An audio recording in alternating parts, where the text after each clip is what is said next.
Сәлем достар, бүгін сіздермен өте дәмді жұмсақ болып пісетін бауыр тортының рецептімен бөліскім келеді.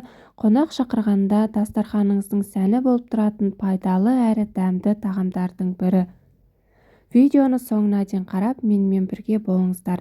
Бізге қажетті заттар: бауыр, жұмыртқа, сүт, ұн, сұйық май, тұз, салмасына сәбіз, пияз, сарымсақ және майонез керек болады.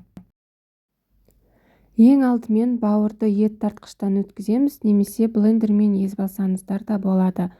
Сосын жұмыртқа, сүт, сұйық майымызды салып, жақсылап араластырып аламыз. Тұз қосамыз. Ең соңында ұнды салып, бәрін біркелкі болғанша жақсылап араластырамыз. Мінекей бізде осындай сұйықтау қамыр шығады. Табамызды қыздырып, жақсылап сұйық май жағамыз. Қызып тұрған табаға осылай салып, пісіріп аламыз. Шамамен әр бетін пісіруге 2 минуттай уақыт кетеді.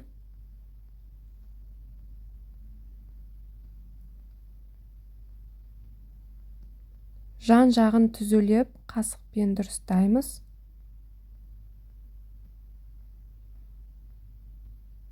Жұқалап салсаңыздар, тортыңыз әдемі болып шығады. Енді екінші жағына қарай аударамыз. Екінші жағы бірінші жағына қарағанда тезірек піседі.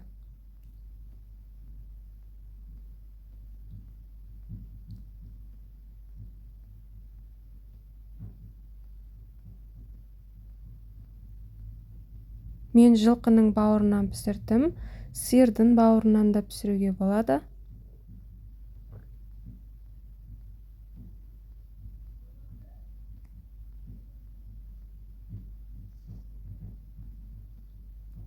Ақырындап екінші жағына қарай аударамыз. Бауырымызды пісіріп алдық. Менде 8 дана шықты. Енді арасына жағатын салмасын дайындаймыз. Пияз бен сәбізді майдалап тураймыз, немесе үккіштен өткіземіз. Табамызға май құйып, пияз бен сәбізді салып, қуырамыз. Тұзын және бұрышын саламыз.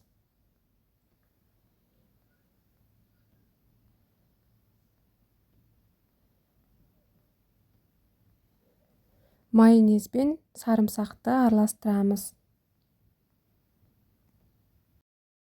Енді тортымызды жинаймыз. Ең алдымен бауырдың үстіне майонезді жағамыз.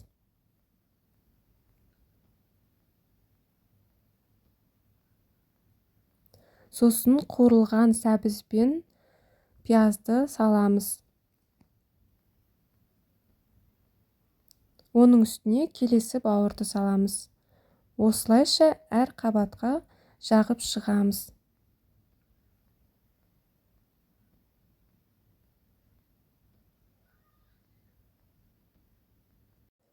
Мінекей достар, біздің бауыр тортымыз дайын болды. Өте әдемі, биік болып шықты. Достар, менің видеом сіздерге пайдалы болса, лайк басып, комментария жазып, менің парақшама тіркеліп кетуді ұмытпаңыздар.